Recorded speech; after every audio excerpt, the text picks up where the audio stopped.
This is my second of a two-part video series I'm doing on one of my friend's perfect two-car garage. This vehicle here does things like this.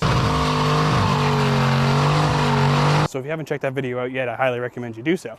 And I imagine if you make that connection that he built a wagon that does things like this, then this patina covered truck is certainly not going to be stock.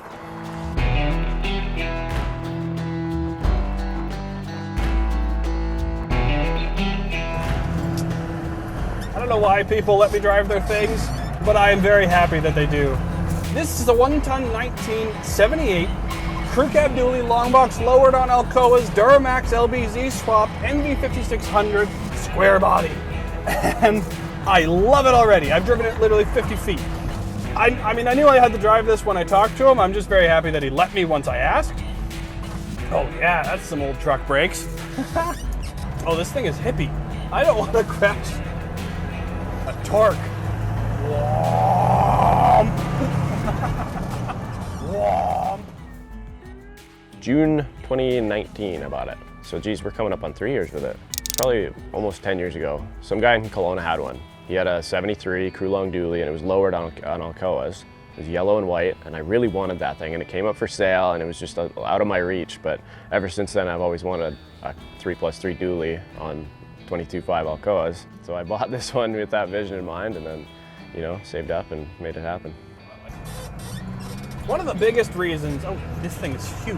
One of the biggest reasons I wanted to showcase this truck is because it's almost identical into how I want to build my own truck for the channel down the road. I want to pick up a 1988, a brick nose Ford, and I want to swap it with either an OM606 diesel from a Mercedes or a Duramax of some kind, probably an LBZ or an LLY, because I really like how the Duramaxes drive. And this is just confirmed for me in driving it that that's exactly what I want.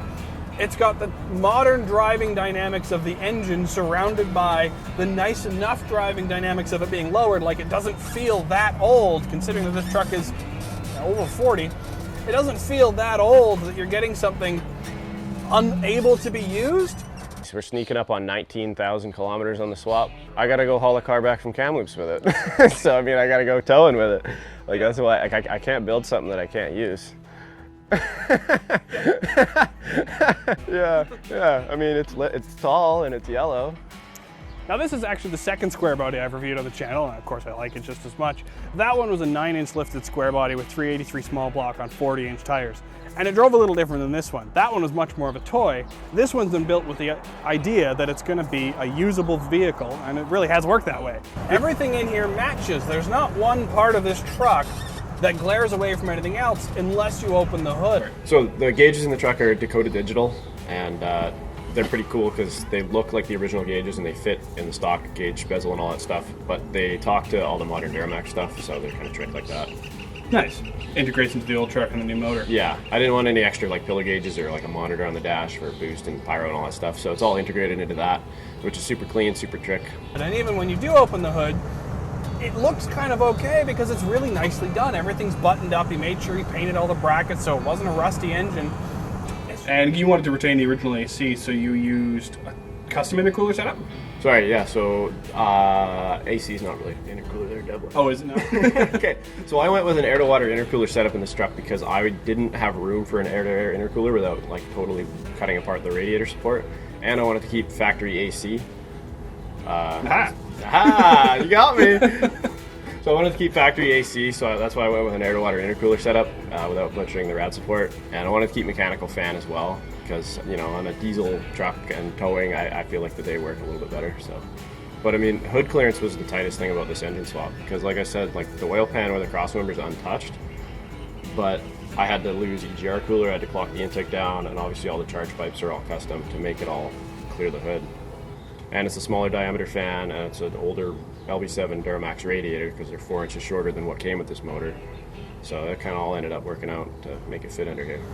It's just a really complete package, making you think that if you do a good project, you can put 19,000 K on this truck. And he was telling me the only problems he's ever had has been old truck problems, from like leaking brake lines to a brake cylinder. The kind of things that no matter how much of an engine you put in this thing, the baseline truck is old. I even tried to explain the history of this truck, which is fascinating, but I couldn't really capture it as well as well, the owner. So the hand-painted stuff on the side of the truck is interesting because the name here is actually the original owner that bought this truck brand new in 1979. And it says Qualchena Arabian. So this guy, Gert Kerr, he had the Qualchena farms down in Richmond, and they bred Arabian show horses. And from what I understand, this truck pulled award-winning show horses all the way down to places like Arizona and Nevada and all over the southern United States. So it's kind of cool that it survived all these years on the side of the truck. Yeah, and that it hasn't been touched at all. Like, it's just, yeah, the farm, the patina look of it is really cool that it also has history integrated into it. Exactly. So that's kind of why I'm going to leave it alone cosmetically. My plans when I drove over to film this truck and what I ended up filming in the end are completely different. I already had a story for this truck and I was going to do some gimmicks, but I realized in talking to Dustin there was so much more about his engineering and so much more about the history of the truck that I kind of stepped back and really just pointed the camera at him.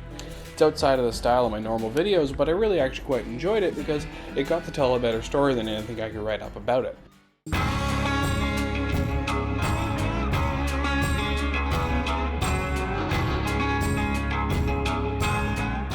Under the hood, the drivetrain is stock, so the turbo is stock from an LBZ, the LBZ is stock. It's got a tow tune on it to make the manual.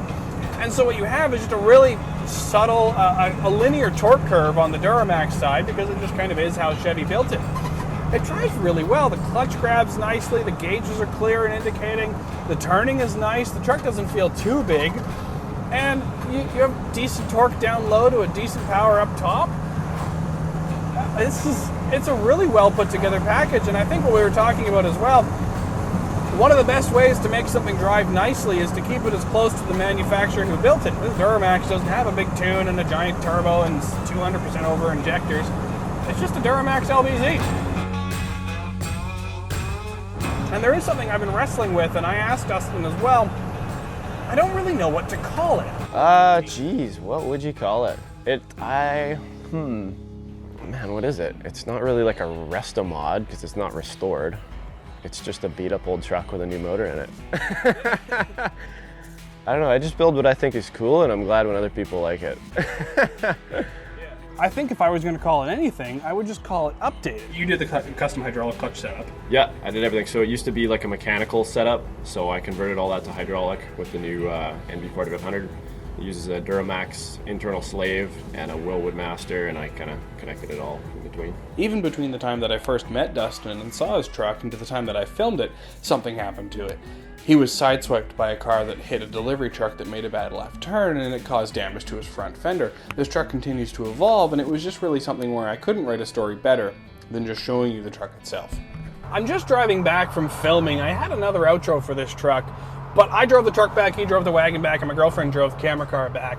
And what I'm amazed by is my tactile senses are telling me, well, this is an old truck. I've got thin pillars, tons of visibility, I've got old dials, I'm turning the wipers on with this funky little switch.